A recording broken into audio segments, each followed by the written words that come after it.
नमस्कार, कार्यक्रम उठौं समृद्धिका लागिमा यहाँहरूलाई स्वागत छ। म विनिता केसी। दर्शकबिन, यति बेलामा कोरोनाको कारणले गर्दा विश्वलाई नै प्रताडित बनाएको छ र नेपाल पनि यो कहरबाट अछुतो रहन सकेन।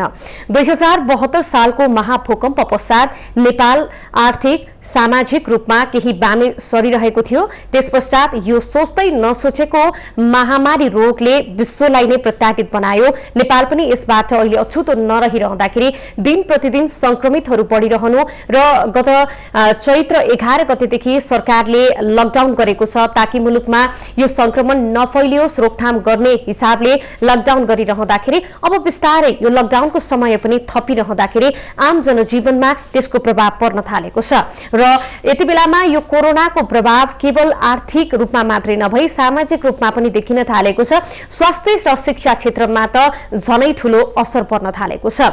अब यति लामो समयसम्म हामी घरभित्र बसिसकेका छौं, सुरक्षित रूपमा बसौं भनेर जनस्वास्थ्य विज्ञ राज्यले पनि पटक पटक आह्वान पनि गरेको छ। यो आग्रहलाई आम नागरिकले सहर्ष रूपमा स्वीकारेर आफ्नै लागि हो भन्ने कुरा बुझेर घरभित्रै बसेका छन्। तर अब रोगले भन्दा पनि भोकले नै आम नागरिकलाई पिरोल्न थालेको छ र सरकारले अब बिस्तारै यो लकडाउनको मोडालिटीलाई पनि परिवर्तन गर्ने पनि बताएको छ। र केही दिन अगाडिदेखि जसरी लकडाउनलाई खुकुलो बनाइएको छ र खुकुलो बनाइरहँदाखेरि सरकारले यो मोडालिटीलाई परिवर्तन गर्नका लागि विज्ञहरूसँग पटक पटक छलफल पनि गरिरहेको छ। तर अब हामीले यो संक्रमणसँग लड्दा लड्दै पनि अब समृद्धिका लागि कसरी उठ्ने त? अब हामीले पक्कै पनि प्रयास गर्नै पर्छ र यो कोरोनाको कहरसँगै आफ्नो जनजीवनलाई पनि अगाडि बढाउनका लागि निकै नै जरुरी छ। आज हामी अब समृद्धिका लागि हामीले कसरी अगाडि बढ्नुपर्छ, सुरक्षित साथ भन्ने विषयमा कुराकानी गर्छौं र त्यो भन्दा पनि अहिले जसरी संक्रमितहरूको संख्या बढ्दैछ त्यत्तिकै दीर्घरोगी र ज्येष्ठ नागरिक बालबालिकाहरूलाई पनि त्यत्तिकै सम्भावना विभिन्न उपचारका लागि कठिन परेको पनि देखिएको छ। यता संक्रमणबाट पनि बस्नु पर्नेछ र यो संक्रमणबाट बस्नका लागि जसरी सामाजिक भौतिक दूरीलाई कायम गर्नुपर्नेछ, अर्कोतर्फ सँगसँगै कामलाई पनि निरन्तरता दिनुपर्ने बाध्यता पनि आइपरेको छ। यो रहर र अभाव र दबावको बीचमा अब हामीले कसरी अगाडि बढ्ने, आज हामी समग्र रूपमा यिनै विषयमा केन्द्रित रहनेछौँ र हामीसँग यति बेलामा कुराकानी गर्नका लागि अधिकारकर्मी चरण प्रसाई हामीसँग प्रत्यक्ष रूपमा जोडिसक्नु भएको छ। प्रसाईजी, स्वागत छ यहाँलाई। हजुर, धन्यवाद छ। अहिले अब यो कोरोनाको कहर निकै लामो समय पनि हुन थाल्यो। अहिलेसम्म यो खोप र भ्याक्सिन नबन्दाखेरि अलिकति अनिश्चित बन्न थाल्यो यसको भविष्य र यसमा हाम्रो मानव जीवन पनि पक्कै जोखिममा पर्दैछ। तर अब कति समयसम्म चाहिँ हामी यो जोखिम भनिरहने, अब समृद्धिका लागि बिस्तारै हामी सुरक्षित रहँदै अगाडि पनि बढ्नुपर्छ कि भन्ने खालको कुराहरू पनि आइरहेका छन्। यसमा यहाँको धारणा के छ? एकदमै हो। जस्तै हामीले अब यो कोभिड-19 जसरी यो विश्वमा प्रवेश गर्यो यसले सबैतिर आतंक मचाएको छ। तथापि यसको जुन रोकथाम पूर्ण रूपमा हुनुपर्ने हो त्यो भइरहेको छैन। जहाँ रोकथाम भयो भनेर भनियो त्यो ठाउँमा फेरि यो संक्रमण देखिन थालिसकेको छ।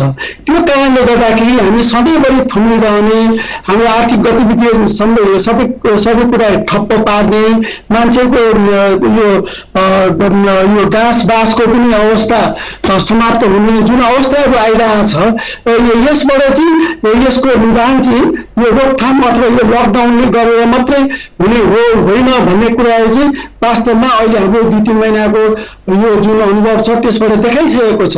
त्यो कारणले गर्दाखेरि अब हामीले चाहिँ यो कोभिड-19 सँगसँगै कसरी बाँच्ने, कसरी योसँग जुझ्ने, यसलाई परास्त गर्दै हामीहरू कसरी बाँच्ने, किनभने यस्तो समय आयो कि कोभिडले हामीलाई परास्त गरेर चाहिँ हामीलाई घरभित्र राख्ने अवस्था सिर्जना गर्यो। त्यो उसको एक प्रकारको भन्नु उसको विजय थियो भन्नु त्यो चाहिँ हाम्रो सुरक्षाको निम्ति नै हामीले गरेका थियौँ। तर अब होइन, अब हामी पनि अगाडि बढ्नुपर्छ। हामीले यही संक्रमणमा अथवा यस्तै किसिमको जुन एउटा रोग छ यो रोगलाई चाहिँ हामीले परास्त गर्ने विभिन्न उपायहरू हामीले कसरी सोच्दै जाने, त्यसमा चाहिँ हाम्रो जुन किसिमले सावधानी अपनाउनु पर्ने हो त्यो सावधानी अपनाउनलाई चाहिँ हामीले सबै नागरिक, फेरि तपाईँको 2-4 जनाले अपनाएर पनि नहुँदो रहेछ यो सबै नागरिकले चाहिँ सचेत हुने, सावधान अपनाएर चाहिँ आफ्नो दिनचर्या जुन हो हामीले गरिआएको जुन कामहरू हुन्, जुन हाम्रो यो आर्थिक यो चलायमानको कुराहरू हुन्, ती कुराहरू चाहिँ रोकिनु हुँदैन। त्यो रोक्यो भने चाहिँ फेरि तपाईँले अहिले भन्नुभयो जस्तै तपाईँको रोगले होइन मान्छे भोकले पनि मर्न सक्ने अवस्था आउँछ र संसारमै एउटा आर्थिक रूपमा जसरी अगाडि बढेको संसार त्यो उल्टो फर्किन सक्छ। त्यो कारणले गर्दाखेरि चाहिँ यो चाहिँ अहिलेको परिस्थितिमा हामीले बुद्धि पुर्याएर, सरकारले पनि बुद्धि पुर्याएर, हामी सबै नागरिकलाई सुरक्षित हुने उपायहरू पनि देखाएर अनि आर्थिक रूपमा पनि चलायमान हुने नागरिकहरूको स्वास्थ्यमा चाहिँ विशेष किसिमले सरकारले त्यसैमा बढी ध्यान दिएर कसरी उनीहरूलाई सुरक्षित गर्दै यो आर्थिक गतिविधिहरू उनीहरूको दैनिकीलाई अगाडि बढाउन सकिन्छ सुरक्षित ढङ्गबाट भनेर सरकारले पनि विशेष समय सोच्नुपर्छ भने तपाईँ हामी नागरिकले पनि एउटा जिम्मेवारी बोध भएर चाहिँ हामीहरू अगाडि बढ्नुपर्छ जस्तो लाग्छ मलाई।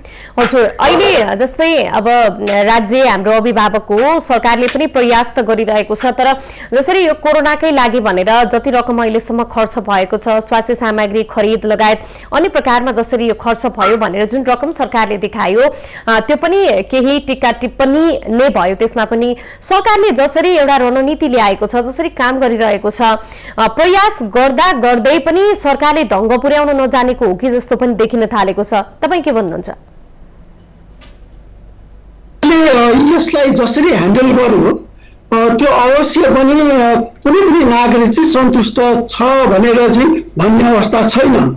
किन भन्नुहुन्छ भने जस्तै अब यो लकडाउनको अवस्था जसरी सिर्जना गरियो, लकडाउन हुनु अगाडि नागरिकलाई एउटा अवसर दिनु पर्थ्यो, मान्छेको आफ्नो घरमा पुग्ने, गन्तव्यमा पुग्ने, त्यो नदिकन सबैलाई दुःख कष्ट सहनु पर्ने वातावरण सरकारले सिर्जना गर्यो भने जो नागरिकहरूको बाहिरबाट आएर सिमानामा बसिरहेका थिए, जो नागरिकहरू बाहिर विदेशमा बसिरहेको थिए, तिनीहरू आफ्नो घर फर्किन नपाएको जुन एउटा पीडा हो, त्यो पीडा चाहिँ यो जिम्मेवारी चाहिँ सरकारले नै लिनुपर्छ। हेर्नुहोस् किन भन्नुहुन्छ भने यदि तपाईँको सिमानामा बसेका मान्छेहरूलाई व्यवस्थित ढङ्गबाट यदि सरकारले भित्राएर र क्वारेन्टाइन पनि उचित व्यवस्थित, तपाईँको अहिले जस्तो किसिमको अव्यवस्थित किसिमको क्वारेन्टाइन होइन, व्यवस्थित किसिमको क्वारेन्टाइनहरू राखेर त्यसमा चाहिँ सबैको चेक जाँच गरेर उनीहरू सङ्क्रमित नभएकालाई चाहिँ घर पठाउने, भएकालाई आइसोलेसन राखेर उनीहरूलाई उपचार गर्ने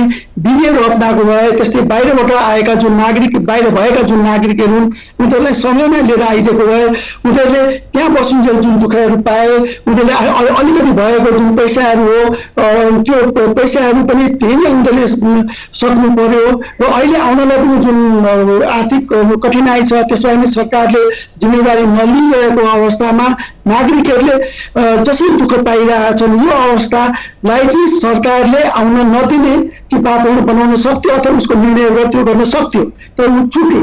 त्यो चुक्दाखेरि पनि यदि यसमा चाहिँ धेरै नै तपाईँको असन्तुष्टि छँदैछ भनेपछि अर्को कुरा जुन एउटा औषधिहरू किनमेलमा यस्तो तपाईँको महामारीको अवस्थामा सबै सन्तास भएको अवस्थामा यसमा कतिपय व्यक्तिहरूले जुन एउटा नाजायज फाइदा लिन खोजे, आर्थिक जुन एउटा लाभ लिन खोजे, त्यो सरकारी निकायका हुन् अथवा गैर सरकारी निकायका हुन्, अहिले पनि तपाईँको यो हवाईजहाजहरूको जुन भाडाको कुराहरूमा छ ती एयरलाइन्सले पनि नाजायज फाइदा लिन खोजिरहेको छन्।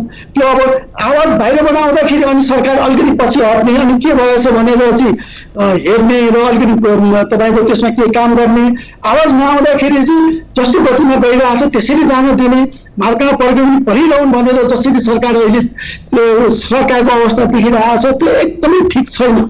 यो सरकारले चाहिँ यो अवस्थामा पुर्याएर विवेकपूर्ण ढङ्गले नागरिकलाई चाहिँ दुःख नहुने किसिमले फुकिकन उसले चाहिँ काम गर्नुपर्ने अवस्था मा चाहिँ उसले एकदमै तपाईँको एउटा संवेदनशीलताको चाहिँ तपाईँको ख्याल नगरिकन जसरी अगाडि बढ्यो यो आर्थिक रूपमा पनि जसरी तपाईँको हिनामिना भयो भन्ने कुराहरू आइरहेका छन् र प्रधानमन्त्रीको पनि तपाईँको जसरी संसदमा उहाँले जवाफ दिने एउटा हल्का ढङ्गबाट लिएर त्यसलाई जवाफ दिने सबै कुरा मलाई नै थाहा छ, विज्ञ पनि मै नै हुँ, सबै थोक मै नै हुँ भन्ने कुराहरूको उहाँको जस्तो किसिमको अभिव्यक्ति आयो, त्यसबाट पनि नागरिकहरू असन्तुष्ट छन्। मैले भनेको तात्पर्य के छ भने असन्तुष्टि चारैतिरबाट छ।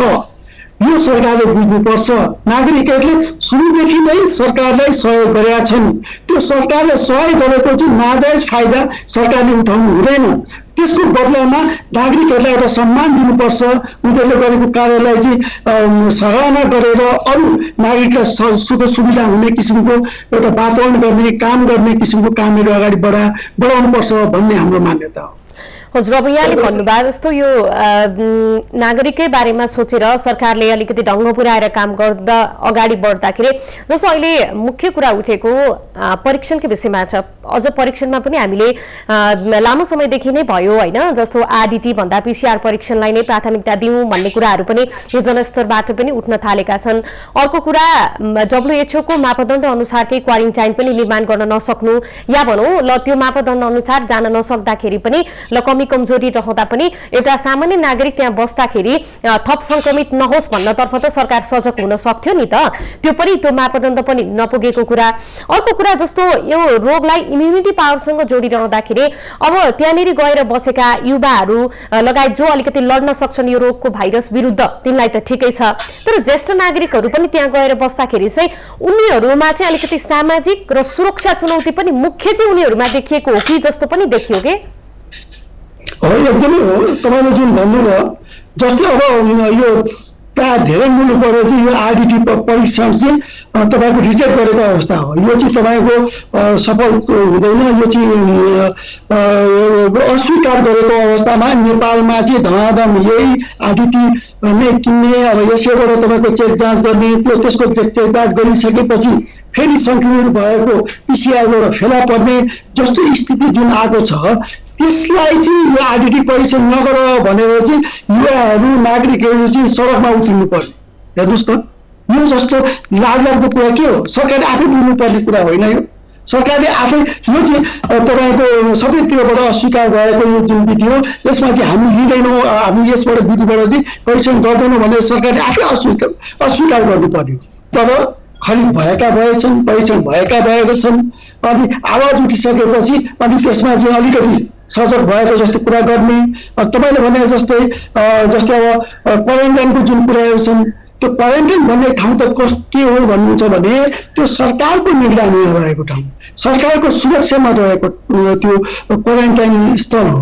त्यो क्वारेन्टाइन स्थललाई चाहिँ तपाईँको जस्तै अब WHO को मापदण्ड अनुसार हामी काम गर्छौँ भनेर चाहिँ अब त्यो भाषणमा भन्ने अथवा सार्वजनिक रूपमा अभिव्यक्ति दिने, तर क्वारेन्टाइनको अवस्था चाहिँ तपाईँको एकदम गए गुज्रेको अवस्था। तपाईँको त्यहाँ अब भन्दाखेरि अब अलिकति नरमाइलो लाग्ला, तर बाख्राको खोर जस्तो किसिमको जुन क्वारेन्टाइनको जुन अवस्थाहरू देखियो ठाउँ ठाउँमा, जस्तै अब तपाईँको खुला आकाशमा पनि राखियो, रुखमुनि पनि राखेको देखिया छ, भत्केको घरमा पनि राखेको देखिन्छ। त्यस्तो किसिमको कुराहरू चाहिँ सरकारकै मातहतमा सरकारकै सुरक्षामा गरेको जुन एउटा त्यो क्वारेन्टाइनको अवस्था त्यो हुनु भनेको चाहिँ त्यो चाहिँ सरकारको गैर जिम्मेवारीपना हो। उसले हरेक नागरिकलाई चाहिँ सुरक्षित रूपमा कसरी राख्नुपर्छ र तपाईँले भने जस्तै जो सङ्क्रमणबाट त्यहाँ अहिले धेरैजसो सङ्क्रमण फैलिएको चाहिँ क्वारेन्टाइनबाटै फैलिएको भनेर भनिएको छ। जब क्वारेन्टाइन भन्ने कुरा चाहिँ सङ्क्रमण फैलाउन होइन, सङ्क्रमणलाई रोकथाम गर्नको निम्ति हो। त्यसमा पनि आफ्नै डिस्टेन्सिङको मेन्टेनेन्स हुन्छ। तपाईँले जस्तो ज्येष्ठ नागरिकहरू, बालबच्चाहरू, बालबालिकाहरू जो चाहिँ अलिकति बढी त्यसबाट सङ्क्रमण हुने सम्भावना हुन्छन्, उनीहरूलाई अलग्गै किसिमले राखेर व्यवस्था गर्ने, जस्तो महिलाहरूको अलग्गै किसिमको राखेर व्यवस्था गर्ने। तपाईँको जुन कैलालीमा एउटा सामूहिक बलात्कार त्यो पनि तपाईँको उसबाट यो सुरक्षा स्वास्थ्य कर्मी र स्वयंसेवकबाटै जुन एउटा सामूहिक बलात्कार भएको 3 जनाले गरेको भन्ने जुन कुरा सार्वजनिक भएछ समाचार, त्यसबाट के देखिन्छ? के देखिन्छ भन्नुहुन्छ भने आइसोलेसन भन्ने ठाउँ चाहिँ तिनीहरूको त्यो लावारिस छ, त्यसको चाहिँ कसैले व्यक्त गरेको छैन, सरकार जिम्मेवार छैन। सरकारले दिनुपर्ने सुरक्षा, नागरिकलाई दिनुपर्ने जुन एउटा जुन न्यूनतम उसले दिनुपर्ने एउटा निर्वाह गर्नुपर्ने जुन दायित्व हो त्यो पुरा नगरेको देखिन्छ। हेर्नुहोस्, त्यो कारणले गर्दाखेरि यो कुरामा ती व्यक्तिहरू जसले त्यस्तो घृणित काम गरे त्यो व्यक्ति मात्रै होइन, जिम्मेवार सम्बन्धित निकाय त्यो कुन निकायहरू हुन सक्छन्, सुशासक पनि हुन सक्छन्, स्थानीय निकायका सरकारहरू हुन सक्छन्, त्यसका पदाधिकारीहरू सबैले जवाफदेही बनाउनुपर्छ। हेर्नुहोस्, सबैलाई जवाफदेही बनाएपछि अरू क्वारेन्टाइन क्षेत्रमा पनि तपाईँ सुधार गर्ने र निश्चित रूपमा चाहिँ त्यो जुन WHO को मापदण्ड हो त्यो अनुसार चाहिँ राख्नलाई बाध्य गर्ने ती सरकारले यो अहिलेको जुन घटना घट्यो त्यसबाट पनि पाठ सिक्नुपर्छ जस्तो लाग्छ मलाई। तर त्यो गरिरहेको छैन। अहिले ज्येष्ठ नागरिकहरू तपाईँको अब ज्येष्ठ नागरिक भनेको त उनीहरूको धेरै किसिमको अरू रोगहरू पनि हुन सक्छन्, औषधिहरू धेरै खाइरहेको पनि हुन सक्ला। र त्यो अवस्थामा चाहिँ जस्तै अब उनीहरूको चाहिँ एउटा प्रतिरोध गर्ने जुन क्षमता हो शरीरले त्यो धेरै कम हुन्छ। त्यो कारणले त्यस्तो जोखिममा परेका वर्गहरूको त विशेष व्यवस्था गर्नुपर्ने नै हो, तर त्यो भइरहेको छैन। र अर्को कुरा के छ भने फेरि यो युवाहरूलाई चाहिँ त्यति संक्रमण हुँदैन भन्ने पनि जसरी हल्ला फैलाएको छ त्यो पनि सत्य होइन।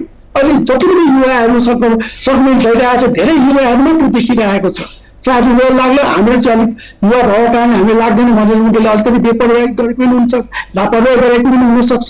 त्यो कारणले गर्दाखेरि हामी सबै बढी संक्रमण संक्रमणको जोखिममा हुनुपर्ने एउटा समूह त छँदैछ भने हरेक व्यक्ति चाहिँ यसको जोखिममा छ भन्ने कुराको चाहिँ एउटा सन्देश र त्यस अनुसारको चाहिँ व्यवस्थापन चाहिँ गर्नु चाहिँ एकदमै आवश्यक छ। र यसमा चाहिँ सरकारले एकदमै गम्भीर भएर सोच्नुपर्ने छ भन्ने मलाई लाग्छ। हस्, यहाँको महत्त्वपूर्ण समय र संवादका लागि यहाँलाई धेरै धेरै धन्यवाद। हस्, धन्यवाद छ। मलाई पनि यो महत्त्वपूर्ण विषयमा आफ्नो कुराहरू राख्ने मौका दिनुभयो। तपाईँ र माउपिन टेलिभिजनलाई धन्यवाद। हजुर, उहाँ हुनुहुन्थ्यो अधिकार कर्मी चरण प्रसाई। यति बेलामा कोभिडको आक्रान्तबाट मुलुक थप प्रत्याडित बनिरहँदा अब लकडाउनको समय पनि लम्बिँदैछ, संक्रमितहरूको संख्या पनि बढ्दैछ। तर अब यो संक्रमितहरूको संख्या बढिरहँदाखेरि हामी सधैँभरि यसरी लकडाउनभित्रै बसिरहन सक्दैनौँ। हामीले यो संक्रमणबाट बच्दै पनि अब कसरी बाँच्ने, कोरोनासँगै अब जीवनलाई कसरी अगाडि बढाउने, यस्ता खालका विभिन्न उपायहरू पनि सोच्न निकै जरुरी छ। जसरी यो कोभिडलाई खोप र भ्याक्सिन अहिलेसम्म विश्वले बनाउन सकिरहेको छैन, दिनरात मेहनत गरिरहेको छ। कतै यसलाई गर्मी मौसम सुरु भइसकेपछि यसको संक्रमण केही कम हुन्छ भनेर त्यतातर्फ पनि जोडिएको छ भने अर्कोतर्फ यसको जोखिम दिन प्रतिदिन बढिरहँदा अब कस्ता खालका उपायहरू ल्याउँदै हामी यो संक्रमणसँग सुरक्षित उपाय अपनाउँदै जीवनलाई कसरी अगाडि बढाउने भन्ने प्रश्न पनि उठ्न थालेको छ। र यो यस्तो भाइरस हो दर्शक जसलाई हामीले परास्त गर्न त सक्छौँ, तर किनकि हामीले सुरक्षित पनि रहनुपर्नेछ, सुरक्षित रहने उपायहरू पनि अवलम्बन गर्नुपर्नेछ र सँगै यसलाई हेलचेक्राइ नगरिकन पनि हामीले अब आफ्नो जीवनलाई, हाम्रो समाजलाई चाहिँ अगाडि बढाउनु पर्ने बाध्यता पनि रहेको छ। तर अब गत चैत्र 11 गतेदेखि हामी लकडाउनमा छौं। आम जनजीवनमा विभिन्न खालका समस्याहरू उत्पन्न हुन थालिसकेका छन्। विशेष गरी स्वास्थ्य उपचार क्षेत्रमा यसको प्रभाव जुन छ त्यसलाई प्रष्ट रूपमा देख्न सक्छौं। दीर्घ रोगी लगायत जो दैनिक उपचार गराउनु पर्ने लगायत जसै भनौं हामीले उदाहरणका लागि गर्भवती महिलाहरू, वृद्ध बालबालिकाहरूमा पनि यसको असर छ। दीर्घ रोगीहरूले जसले आफूले दैनिक रूपमा उहाँहरूले सेवन गर्नुपर्ने औषधि हुन्छ जुन बजारमा त्यसको चरम अभाव पनि देखा पर्न थालिसकेको छ। र अब सँगसँगै हामीले यो कोरोनालाई जित्दै वा कोरोनाबाट सुरक्षित रहँदै हामीले आफ्नो जीवनलाई कसरी अगाडि बढाउने भन्ने विषयमा पनि हामी कुराकानी गरिरहेका छौं। यति बेलामा समग्र रूपमा ज्येष्ठ नागरिक भन्ने बित्तिकै एउटा उमेरको मापदण्ड छ। विशेष गरी 60 वर्ष माथिका र दीर्घ रोगीहरूलाई यो रोगले अझ सताएको पाइएको छ। अब दीर्घ रोगीहरूलाई सुरक्षित राख्नका लागि के गर्ने? क्वारेन्टाइनमा राखिएको छ, होम क्वारेन्टाइनमा हुनुहुन्छ उहाँहरू। रोगसँग लड्ने प्रतिरोधात्मक क्षमता पनि उहाँहरूसँग केही कम पनि हुन्छ अन्य भन्दा। अब यस्तो अवस्थामा राज्यले के कुरामा थप ध्यान दिनुपर्छ? हामी यिनै विषयवस्तुमा जोडिरहेका छौं। यति बेलामा हामीसँग दीर्घरोग विशेषज्ञ डाक्टर रमेश कणेल प्रत्यक्ष रूपमा जोडिसक्नु भएको छ। डाक्टर साहब, स्वागत छ यहाँलाई। हजुर, नमस्कार। हजुर, अहिले यो कोरोनाको संक्रमणबाट अलिकति ज्येष्ठ नागरिकहरूलाई नै कसरी जोगाउने भन्ने विषयमा नै आज हामी छलफल गर्दैछौँ। अब जसरी नेपालमा कोभिड फैलियो त्यसपछिको विभिन्न दृश्यहरू पनि हामीले देखिसकेका छौँ, केही मृत्युहरू पनि भइसकेको नजिरहरू पनि छ होइन। त्यस पश्चातको अहिले अब यो ज्येष्ठ नागरिकहरूलाई सुरक्षित कसरी राख्ने? अहिले पनि हामी एक हिसाबले लक्की पनि छौँ कि नेपालमा संक्रमण चाहिँ दोस्रो चरणमै छ। अहिले समाजमा फैलिसकेका छैन। स्टेज 3 मा चाहिँ जुन भयावह रूपमा जान सक्छ त्यो भइ नसकेको अवस्थामा हामीले सरस्वती लगभग 6000 को तथ्याङ्कलाई केलायो भने ज्येष्ठ नागरिकहरू चाहिँ एकदम कम प्रतिशतमै हुनुहुन्छ, लगभग 5 देखि 10% नै हुनुहुन्छ भने 80 देखि 90% चाहिँ नेपालमा संक्रमितहरू चाहिँ युवाहरू नै हुनुहुन्छ। त्यो परिप्रेक्ष्यमा अझै पनि ज्येष्ठ नागरिकहरू यदि हामीले उहाँलाई स्ट्रिक्टली एउटा फिजिकल डिस्टेन्सिङमा राख्न सक्यौँ, उहाँहरूलाई पब्लिक सकेसम्म घरबाट बाहिर ननिस्कने र निस्कने परे पनि राम्रो खालको मास्कको प्रयोग गर्न सक्यो र ह्यान्ड वासिङ जस्ता लगायतका विभिन्न कुराहरू फलो गर्न सक्यो भने ज्येष्ठ नागरिकहरूलाई यो संक्रमणबाट बचाउन सकिन्छ। कस्तो छ अवस्था जुन हिसाबले अब फैलिने क्रममा छ त्यसबाट ज्येष्ठ नागरिकहरू अछुतै रहने अथवा उहाँहरूमा नफैलिने सम्भावना भने चाहिँ कमै छ। हजुर, अब अहिले यो कोभिडले सबैभन्दा ज्येष्ठ नागरिक र अलिकति दीर्घ रोगीहरूमा नै समस्या पारेको भनेर पनि विज्ञहरूले गर्नुभएको छ, यथार्थता के छ? हो, अब नेपाल भन्दा बाहिर भनौँ न इन्डिया अथवा अन्य अब अहिले पनि युरोपेली मुलुकहरू र अमेरिकन मुलुकहरू विशेष ब्राजिलको कुरा जहाँ एकदम भयावह रूपमा फैलिरहेको छ त्यहाँ पनि ज्येष्ठ नागरिकहरू नै अत्यन्त बढी प्रभावित भएको र एकदम जटिल खालको जुन हामी कोभिड सँग रिलेटेड जटिलता हुन्छ विशेष गरी फोक्सोमा देखिने समस्या, मुटुमा देखिने समस्या चाहिँ ज्येष्ठ नागरिकहरूमै बढी भएको र ज्येष्ठ नागरिकहरूको मृत्यु दर पनि अलिक बढी नै रहेको। लगभग 85 वर्षभन्दा माथिका ज्येष्ठ नागरिकहरूमा त लगभग यो 15% नै यसको मृत्यु दर देखिएको छ होइन। त्यसरी 70 देखि 80 वर्षको ज्येष्ठ नागरिकहरूको डाटालाई केलाउने भने लगभग 8% यसको मृत्यु दर देखिएको छ र इन्डियामा पनि लगभग त्यही हिसाबले मृत्यु दर देखिएको छ। तर नेपालमा चाहिँ ज्येष्ठ नागरिक संक्रमित नभइसक्यो, त्यति ठुलो मात्रामा संक्रमित भइ नसकेको अवस्थामा चाहिँ नेपालमा अहिले नै यति तथ्याङ्क यति यसको फेटालिटी रेट छ ज्येष्ठ नागरिकहरूको सन्दर्भमा त्यो भन्न चाहिँ अलिक कठिन अवस्था नै छ। यो अवस्थामा चाहिँ अब कसरी चाहिँ थप अगाडि बढ्नुपर्छ? अहिले पनि हामीले हाम्रो रूपमा मलाई अस्पतालमा देखाउन आइरहेका ज्येष्ठ नागरिकहरू हुनुभयो र विभिन्न सामाजिक सञ्जालमा पनि म त्यो मेसेज प्रोपागेट गरिरहेको छु। सकेसम्म चाहिँ हामी अहिले जति पनि ज्येष्ठ नागरिकहरू हुनुहुन्छ विशेष गरी दीर्घ रोग भएका ज्येष्ठ नागरिकहरू होइन, उच्च रक्तचाप भएको अथवा फोक्स सम्बन्धी रोग भएको अथवा मधुमेह भएको र विभिन्न अङ्ग प्रत्यङ्गको दीर्घ रोग भएको ज्येष्ठ नागरिकहरू चाहिँ सकेसम्म घरबाट बाहिर अझै पनि ननिक्लनुहोस्। सोसल डिस्टेन्सिङ सकेसम्म त्यसलाई हामी जुन फिजिकल डिस्टेन्सिङ भन्छ 6 फिटको दूरी मेन्टेन गर्ने, बाहिर निस्कनै परेको अवस्थामा पनि त्यो गर्न सक्यौँ र ह्यान्ड हाइजिन साबुन पानीले हात धुने, सेनिटाइजरले पटक पटक हात धुने होइन, कुनै अपरिचित सामान छोइसकेपछि साबुन पानीले हात धुने त्यो गर्न सक्यो र राम्रो मास्कको प्रयोग गर्न सक्यो भने उहाँहरूलाई चाहिँ बचाउन चाहिँ सकिन्छ। हजुर, अरू केही जस्तो यो प्रतिरोधात्मक क्षमतालाई बढाउनका लागि उहाँहरूको खानपिनमा पनि केही विशेष ख्याल गर्न सकिन्छ कि? विशेष गरी यो रोग प्रतिरोधात्मक क्षमता बढाउने भनेको चाहिँ यो सागसब्जी र फलफुलहरू नै हो। त्यसको सेवन चाहिँ अहिले बढाउनु पर्ने देखिन्छ। विशेष गरी क्यालोरी भन्दा पनि प्रोटिन र भाइटामिन्स युक्त र खनिज पदार्थ युक्त खानेकुरा विशेष गरी हामीले सरसर्दी बुझ्दा चाहिँ फलफुल र गेडागुडीहरू र सागपातहरू त्यसको सेवनले चाहिँ शरीरमा प्रोटिनको मात्रा, मिनरल्स, भाइटामिन्सको मात्रा पनि बढाउँछ र त्यसले रोगसँग लड्ने क्षमता पनि बढाउँछ। अर्को इन्ट्रेस्टिङ कुराहरू के देखेको छ भन्दा जसको शरीरमा भिटामिन डी एक किसिमको भिटामिन हुन्छ, भिटामिन डी को मात्रा सफिसियन्ट हुन्छ उनीहरूको पनि कोभिडसँग लड्ने क्षमता चाहिँ बढी नै हुन्छ भनेर चाहिँ अध्ययनहरूले देखाइरहेको छ। हजुर, अब यो लामो समय पनि हुन लाग्यो होइन, यो कोभिडको एउटा जोखिम त छँदैछ तर कोभिडसँगै अब हामीले जीवनलाई पनि अगाडि बढाउनु पर्ने योजनाहरू पनि बुन्नुपर्छ कि यसतर्फ पनि सोच्ने हो कि भन्ने कुरा पनि छ, के भन्नुहुन्छ यहाँ?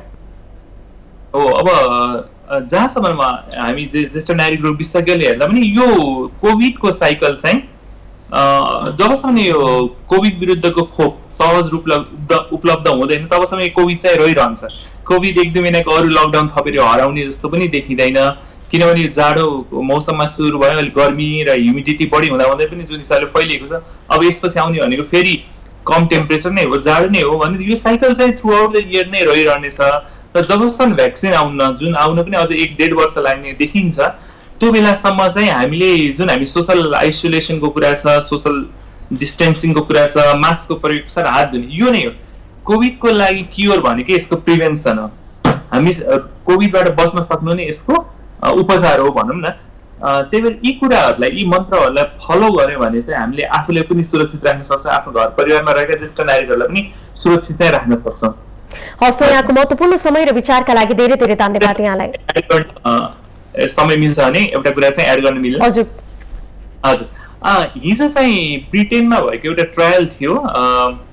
त्यो ट्रायलमा के देखिएको छ भन्दा एउटा डेक्सामिथासोन भन्ने औषधि हुन्छ जुन हाम्रो मेडिकल फिल्डमा पहिलेदेखि नै प्रयोग गरिरहेको औषधि हो। त्यो डेक्सामिथासोनको प्रयोगले सिकिस्त कोभिडको बिरामीहरूमा जुन मृत्युदर देखिएको छ त्यो लगभग 50% कम भएको छ। त्यही भएर अब यो ट्रायल पब्लिस भइसकेपछि यसलाई डब्ल्युएचओले नोटिस गरिसकेको छ, पोजिटिभली नोटिस गरिसकेको छ। यो ट्रायल इन्डोर्स भएपछि सायद कोभिडबाट हुने मृत्युदर चाहिँ संसारभर नै कम हुन सक्छ कि जस्तो चाहिँ हामीलाई अहिलेको हाम्रो अनुभव छ र हामी एक हिसाबले त्यो कुराप्रति चाहिँ एकदम हर्षित भएर नै त्यसलाई वेलकम गरिरहेका छौँ। हजुर, यो लामो समयदेखिको प्रतीक्षा पनि हो, सायद यस्तो भयो भने निकै राम्रो हुन्छ। हजुर, यो महत्त्वपूर्ण धेरै राम्रो। हजुर, यो महत्त्वपूर्ण पनि जानकारी दिनुभयो, त्यसका लागि पनि धेरै धेरै धन्यवाद यहाँलाई। हजुर, धन्यवाद।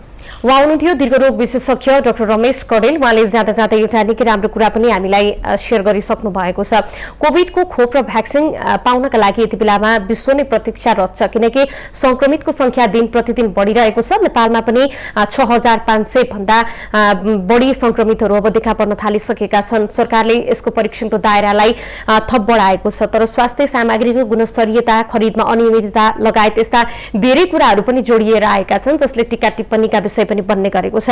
तर अब हामी लामो समय घरभित्रै बसिरहँदाखेरि यसको समाधान, कोभिडको समाधान के घरभित्रै बसिरहनु हो त? पक्कै पनि होइन। हामीले यो कोभिड सँगसँगै, कोरोना सँगसँगै अब आफ्नो जीवनलाई पनि अगाडि बढाउनु पर्नेछ। आफ्नो परिवारलाई, आफ्नो समाजलाई सुरक्षित राख्दै देश विकासमा पनि सँगसँगै जुट्नुपर्ने आवश्यकता पनि देखिएको छ। किनकि सरकार हाम्रो राज्य हो, राज्यले पनि आफ्नो अभिभावकत्वलाई जसरी आफ्नो दायित्व वहन गरिरहेको थियो, त्यसमा अब सबैभरि हामीले यसरी घरभित्रै बसेर हामीले एउटा समृद्ध समाजको निर्माण गर्न सक्दैनौँ। हामीले सोचेको सुखी नेपाली समृद्ध नेपालको त्यो परिकल्पना यथार्थमा पक्कै पनि हुन सक्दैन। त्यसैले हामी जहाँ जस्तो अवस्थामा छौँ हामीले सुरक्षित रहेर अब केही कदम अगाडि बढाउनु पर्ने आवश्यकता पनि देखिन थालिसकेको छ। समग्र रूपमा हामी कोरोना संक्रमणको जोखिमबाट नै अब ज्येष्ठ नागरिक र बालबालिकाहरूलाई नै कसरी सुरक्षित राख्ने भन्ने विषयमा पनि आज जोडिरहेका छौँ। समग्रमा दीर्घरोगी र ज्येष्ठ नागरिकहरूको प्रभाव के छ त? अस्पतालमा पुग्ने बिरामीहरूको अवस्था के कस्तो छ? एउटा रिपोर्ट पनि अब हामी यहाँहरू समक्ष प्रस्तुत गर्दैछौँ।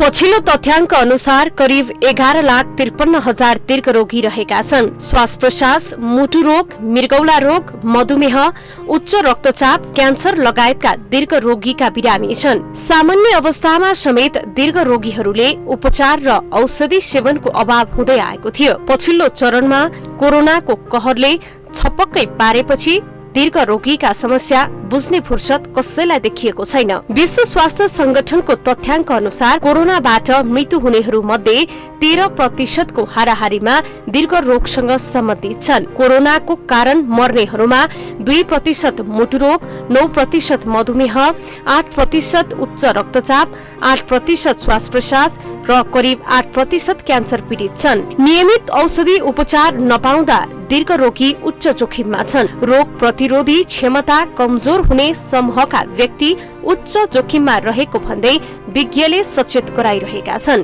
कहरबाट सबैभन्दा बढी प्रभावित चाहिँ ज्येष्ठ नागरिकहरू, जो विशेष गरी 65 वर्षभन्दा बढी उमेर समूहको ज्येष्ठ नागरिकहरू र त्यसमा पनि दीर्घरोग भएका ज्येष्ठ नागरिकहरू। दीर्घरोग भन्नाले विशेष गरी प्रेसर जन्य रोग भयो, होइन, दम जन्य रोग भयो, त्यसैगरी मधुमेह, अनियन्त्रित मधुमेह भएका व्यक्ति र कुनै पनि कारणवश शरीरको रोगसँग लड्ने क्षमता, जुन चाहिँ हामी रोग प्रतिरोधात्मक क्षमता भन्छौँ, त्यो कम भएका ज्येष्ठ नागरिक र दीर्घरोगीहरूमा बढी नै यसको संक्रमणको जोखिम प्लस यसको जटिलताको जोखिम चाहिँ देखिएको छ।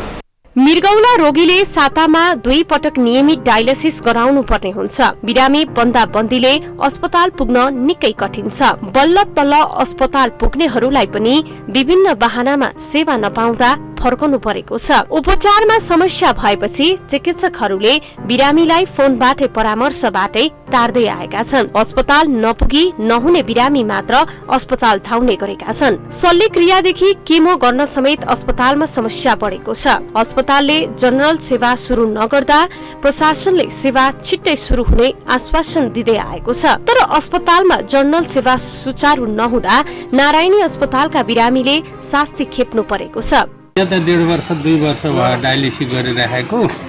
अहिले उहाँ मेडिकल कलेजमा सार्दी र उहाँ जानलाई पनि धेरै गाह्रो भएर अनि म त यहीँ मेडिकल कलेजमै बसेको छु। अहिले 1 महिना भयो। कहिले रातको 12 बजे कहिले 10 बजे पालो दिन्छ अनि डायलिसिस गरेर बसेको। आउनु जानु पनि धेरै गाह्रो छ। चिकित्सकीय भनाइ अनुसार दीर्घ रोगीले अत्यावश्यक नियमित सेवा छुटाउने हुँदैन। दीर्घ रोगीलाई 24 घण्टा अस्पतालले सेवा दिनु पर्दछ। तर यति बेला अधिकांश अस्पताल कोरोनाको कारण जनरल सेवा सञ्चालन नहुँदा दीर्घ रोगीहरूले उपचार र औषधि सेवन गर्न पाइरहेका छैनन्। समग्र राज्यको ध्यान कोरोना केन्द्रित हुँदा दीर्घ रोगीका बिरामीहरू न्यूनतम चिकित्सकीय परामर्शदेखि औषधि र उपचार पाउनबाट विमुख भइरहेका छन्। यसतर्फ राज्यले ध्यान दिन निकै आवश्यक छ। माउन्टेन टेलिभिजनका लागि स्वास्थ्य ब्युरोको सहयोगमा जिल्ला सहकर्मी नितेश कर्णको साथमा विनिता केसीको रिपोर्ट।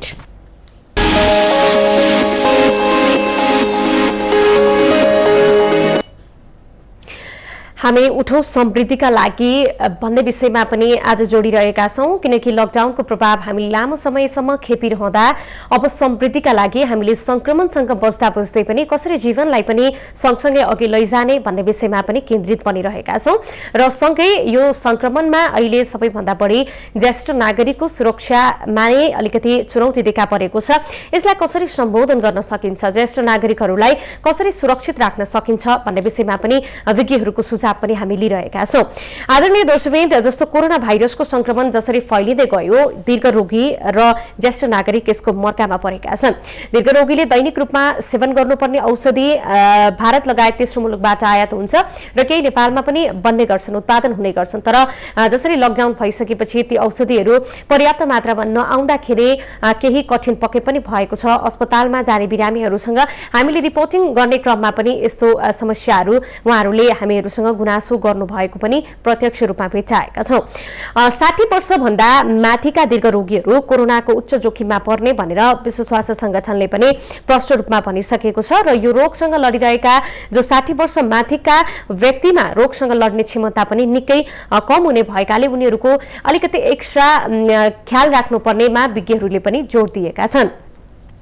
यो समयमा विशेष गरी मुटु, मृगौला, मधुमेह, उच्च रक्तचाप, क्यान्सर लगायत भएका र प्रेसर भएका बिरामीहरूलाई यो कोरोनाको अत्याधिक केही संक्रमणको डर पनि हुने गर्छ र अहिलेसम्म हेर्दाखेरि चाहिँ नेपालमा मुटु रोगी लगायत र सरकारी तथ्याङ्कलाई यदि हामीले मान्ने हो भनेदेखि कुल जनसङ्ख्याको 15% अर्थात् 45 लाखको हाराहारीमा यस्ता रोगीहरू पनि रहेका छन् र जुन सरकारी तथ्याङ्कमा अर्को पनि हेर्दाखेरि जुन 25,95,000 जना नागरिक चाहिँ 60 वर्षभन्दा माथिका छन् र सरुवा रोगबाट पीडित पनि धेरै बिरामीहरू पनि रहेका छन्। समग्रमा अब हामीले कोभिडसँगै सँगै बाँच्नु पनि पर्ने र यो संक्रमणमा ख्याल पनि गर्नुपर्ने र राज्यले गरिरहेको कामलाई अब रणनीति चेन्ज पनि गर्नुपर्ने हो कि भन्ने खालका विषय आइरहँदा कसरी अगाडि बढ्ने त हामी यिनै विषयमा कुराकानी गर्दैछौँ। यति बेलामा अधिवक्ता ओम प्रकाश अर्याल हाम्रो प्रत्यक्ष सम्पर्कमा आइसक्नु भएको छ।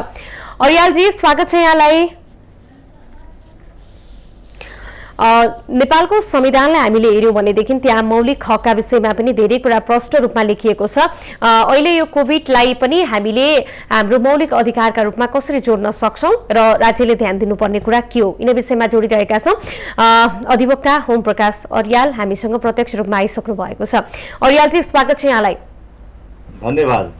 हजुर, अहिले यो कोरोनाकै कहरकै विषयमा कुराकानी गर्नुपर्दाखेरि हाम्रा जुन नागरिकहरूको आम नागरिकहरूको केही मौलिक हकहरू संविधानमा पनि सुरक्षित गरिएको छ, तर अहिले कोरोनाको कहरकै विषयमा हेर्दाखेरि चाहिँ राज्यले त्यसलाई कतिको प्रत्याभूत गर्न सकेको छ, आम सर्वसाधारणले त्यसलाई कतिको महसुस गर्न सकेका छन् जस्तो लाग्छ यहाँलाई?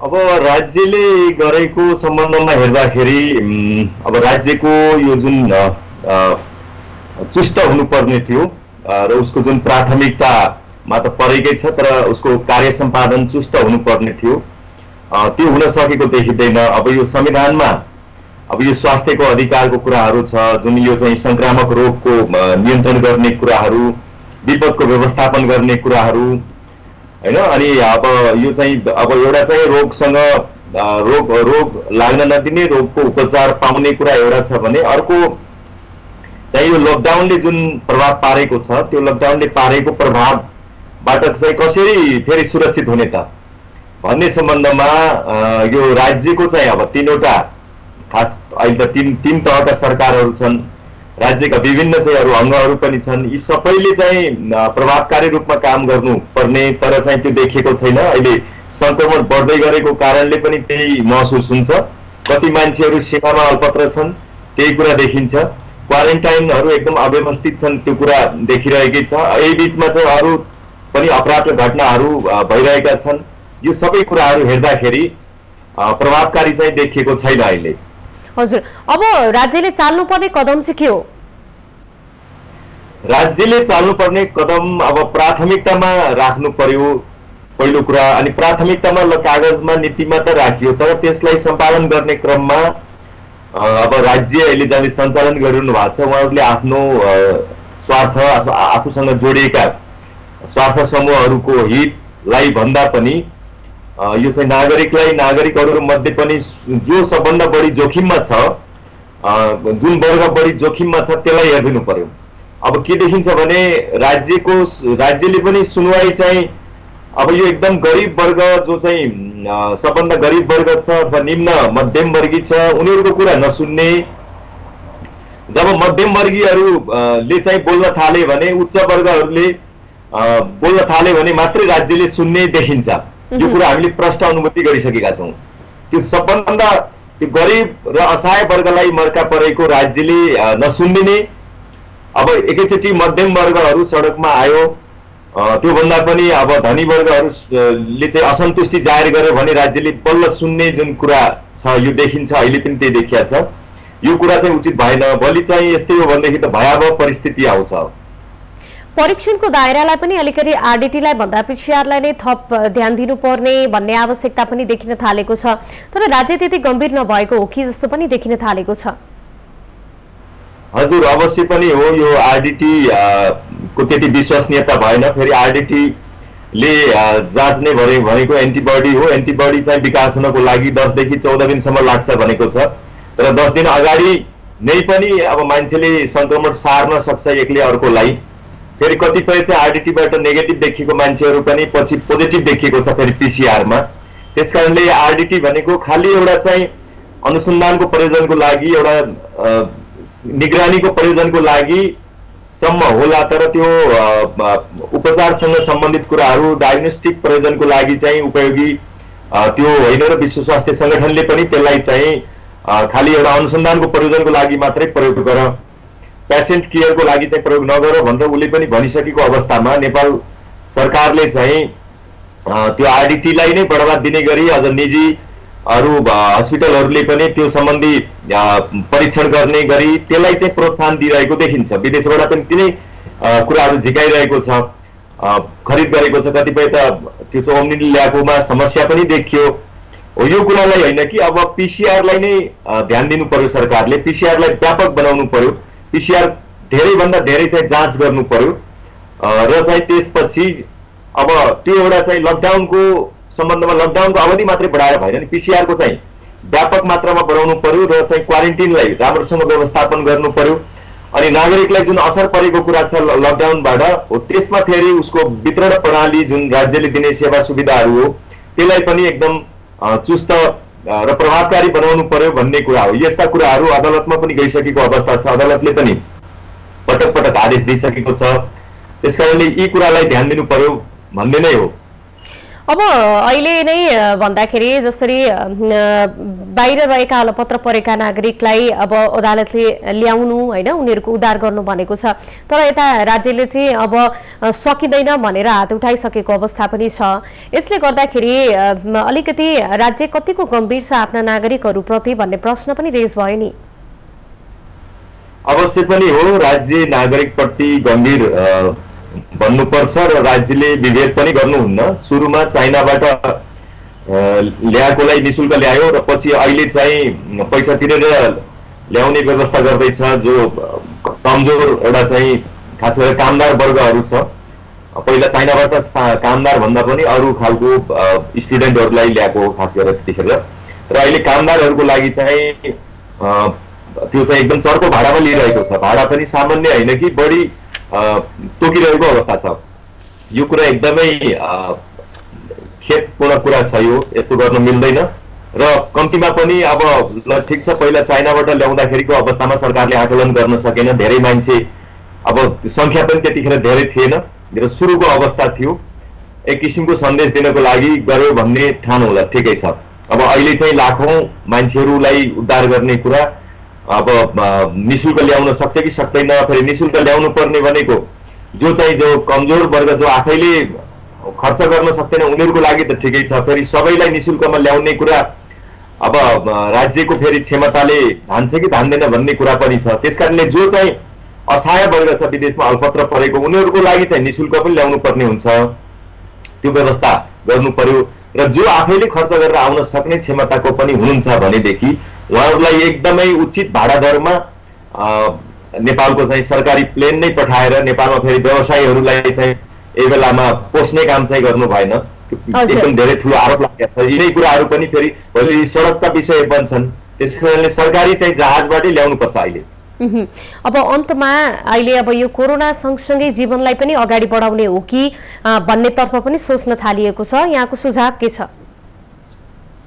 यो अब म त विज्ञ होइन, त्यही पनि मेरो आफ्नो सामान्य चाहिँ मलाई महसुस के भइरहेछ भने अब हामीले कति चाहिँ धान्न सक्छौँ भनेपछि अब एक तिहाई धान्न सक्छौँ भने अब अल्टरनेट गरेर एक दिन एक तिहाईलाई चाहिँ छोड्नु पर्यो, एक तिहाई कामहरू सञ्चालन हुनु पर्यो, एक तिहाई मान्छे बाहिर निस्किने वातावरण बन्नु पर्यो, अर्को दिन एक तिहाई, अर्को दिन एक तिहाई गर्ने हो कि होइन? कति धान्न सक्छ? अथवा त्योभन्दा पनि कम 20% 25% मात्रै धान्न सक्छ कि? त्यो यो चाहिँ विभिन्न क्षेत्रहरूको आकलन गरेर एक तिहाई अथवा त्योभन्दा कम कति हो, कति प्रतिशत हो, त्यसलाई चाहिँ बाहिर निस्किन दिने र आलो पालो गर्ने जुन कुराहरू छ, केही हदसम्म यो कुराहरू जुन अब गाडीको सम्बन्धमा जोड बिजोड प्रणाली भन्ने पनि छ हो, त्यस्तै अब यो काम गर्ने सम्बन्धमा पनि यसरी चाहिँ खुलाउँदै जाने हो कि? र त्यहाँ जहाँ चाहिँ काम गर्न गइन्छ अथवा जहाँ हामी हिँडुल गर्न गइन्छ त्यहाँ एउटा निश्चित प्रोटोकल चाहिँ फलो गर्नुपर्ने, त्यसको चाहिँ अनुगमन हुनुपर्ने। अब अनुगमन गर्ने निकायहरू चाहिँ अलि त्यसमा अब सरकारका 3 तह छन्, अरू पनि निकायहरू छन्, सुरक्षा फौज छ लगायत अरू स्वयंसेवीहरू पनि खटाउन पर्ने हुन्छ। किन भन्दा मान्छेहरूले अहिले एउटा स्वयंसेवाको काम भए पनि गरेर राज्यलाई के योगदान दिउँ भन्ने छ। अहिले मान्छे एकदम बेकाम बसिरहेको छ अनि मान्छेहरू सानोतिनो इस्युमा पनि अनि भोलि सरकारलाई असहज हुने कामहरूमा आयो, सडकमा आइदियो भने त्यो प्रतिउत्पादक हुन्छ। त्यसकारण मान्छेलाई इङ्गेज गर्नु पर्यो, राज्यको चाहिँ सेवामा, अरू जनताको सेवामा इङ्गेज गर्नु पर्यो र सरकारले पनि कतै पनि एउटा चाहिँ अलिकन पनि अनियमितता भ्रष्टाचारको त्यो कहीँ पनि त्यो चाहिँ सन्देश आउनु भएन। त्यस्तो आयो भनेदेखि त्यो तुरन्त कारवाही गरेर देखाउनु पर्यो अनि मान्छेले पनि सरकारलाई, नागरिकले सरकारलाई विश्वास गर्छन् र सरकारले जे भन्छ उसले भनेका राम्रा कुराहरूमा सहयोग गर्नको लागि सबै तम तयार हुन्छन्। त्यसपछि हस्, यहाँको महत्त्वपूर्ण समय र संवादका लागि धेरै धेरै धन्यवाद यहाँलाई। हस्, यहाँलाई पनि धन्यवाद। हुनुहुन्थ्यो अधिवक्ता ओम प्रकाश अर्याल। हामीले उहाँसँग जानकारी लियौं जसरी संविधानमा हाम्रा आम नागरिकका मौलिक हक अधिकारलाई त्यहाँ सुरक्षित राखिएको छ, तर यो कोरोनाको समयमा राज्यले ती विषयहरूलाई सम्बोधन गर्न सक्यो कि सकेन, त्यसको आत्मसात अनुभूति के ती नेपालीहरूले गर्न पाएका छन् र यिनै विषयवस्तुमा हामीले उहाँसँग कुराकानी गर्यौं। हामी यति बेलामा कार्यक्रम उठौं समृद्धिका लागि भन्ने विषयमा पनि कुराकानी गर्यौं र अहिलेका लागि छोटो विश्राम लिँदैछौं। सँगै रहनुहोला।